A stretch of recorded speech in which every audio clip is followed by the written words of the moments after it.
Alright, hey guys, welcome to another video. We're back.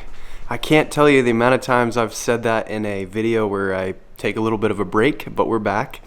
Yeah, consistency's tough when work is a little challenging right now, you guys. I kind of trying to stay on top of it, and on top of that, I have cars that keep breaking. And by cars, I'm really only talking about the car I barely drive, being the RS3. Here she is. Guys, this thing has been a real pain in the butt. I will say the first topic we're going to touch on is a bit self-inflicted, right? I was going on a back road, driving, I would say at some fine rate of speed, and I ended up hitting a bit of a pothole, and it was on the driver's side. You would think, pothole, whatever, it's probably going to bend a wheel. These new speed wheels, these are not the forged wheels, but even for not being forged, it took the hit. The tires, there's no bubbling. I'm referencing this side just because there's no space on the other side. This side is fine, it's untouched, but again, the wheel is fine. The wheel is perfectly fine, the tire is fine. However, I ended up blowing a strut. And if you guys are familiar with that kind of damage, it's not fun. It's certainly the worst thing you could possibly break on your suspension. Maybe control arms suck.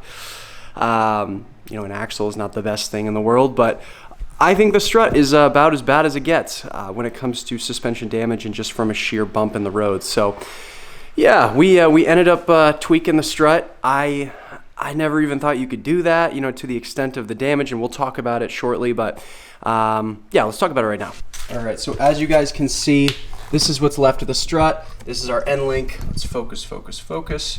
So yeah, end link is right here. We ended up bending it out because the both sides were seized. So from the strut to the sway bar, completely seized. So this piece was separated from that, which means there was no resistance. So pulling it and releasing it from the knuckle was nearly, I wouldn't say impossible. We got it out, but I really put Danny to work. And Danny, you guys have seen him in a couple videos. We did a feature with his Golf R.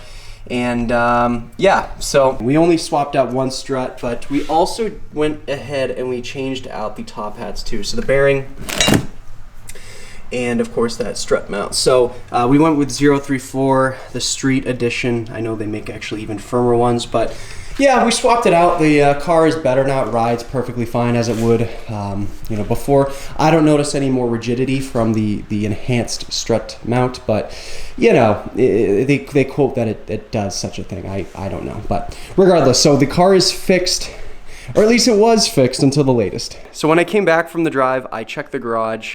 Just by chance, I pulled the car up to the driveway, checked the garage, and I see a little bit of oil. And then I noticed that when I moved the car from where I had it on the driveway, there was a little bit of oil again. So it's got an oil leak. And to me, I thought it was around the oil pan because that's kind of where all the oil was sitting. No, I was wrong. I was very, very wrong.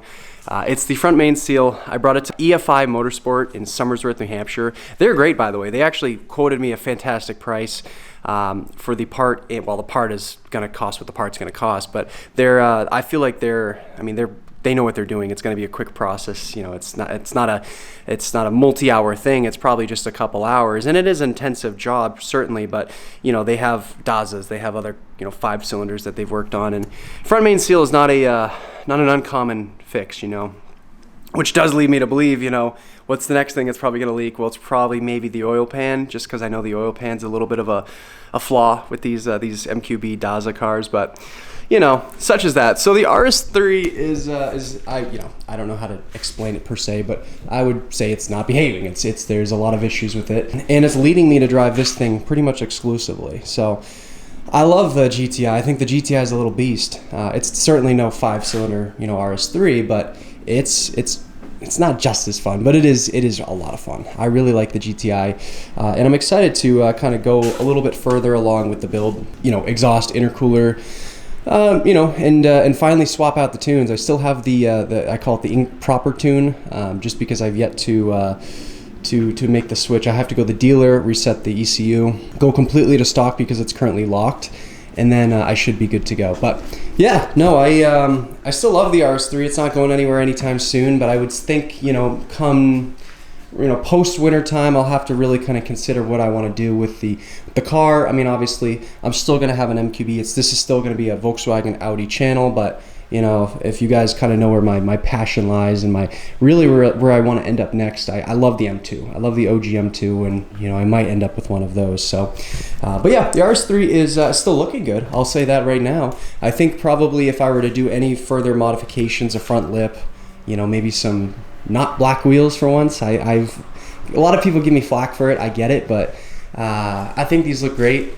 I might explore 19-inch wheels if we're talking about, you know, keeping my suspension alive. Let's make it even worse, throw some 19s on. But yeah, I don't know, guys. It's really kind of up in the air. I really do enjoy this car. It sounds freaking sweet. This is take 2, by the way, of this video. I realize I can't just make a video talking about it. Let's take it for a quick drive. Yes, it is leaking oil, but it's such a minor leak. It's very drivable. Until it starts, you know, dumping oil, then we'll address it. But it's still drivable, and it's going to get fixed in probably a couple days. So we'll drive it today and just kind of enjoy it. So.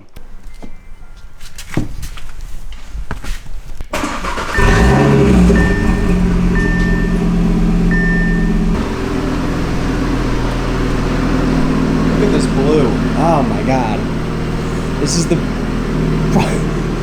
I've never had a car with this many issues, but for some reason I still love it. I can't explain that per se, but it just sounds so good. We got the sunroof open. It's probably the best way to display without wind buffeting this sound of this, the sheer animosity of this engine. Is that the right word? I really hope so.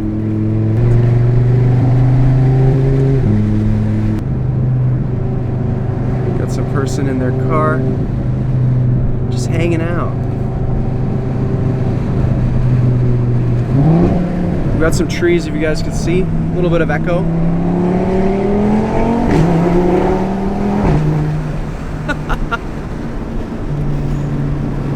It's not even full throttle. I freaking love this car, you guys. It's just an animal.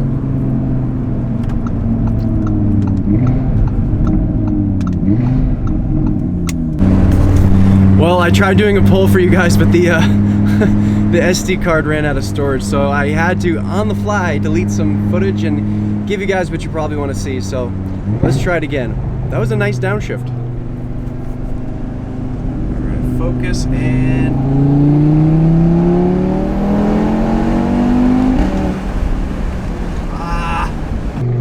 Absolutely, you could daily your RS3, but I like the special occasion thing because it makes this car so special each time I drive it. I don't get sick of driving it.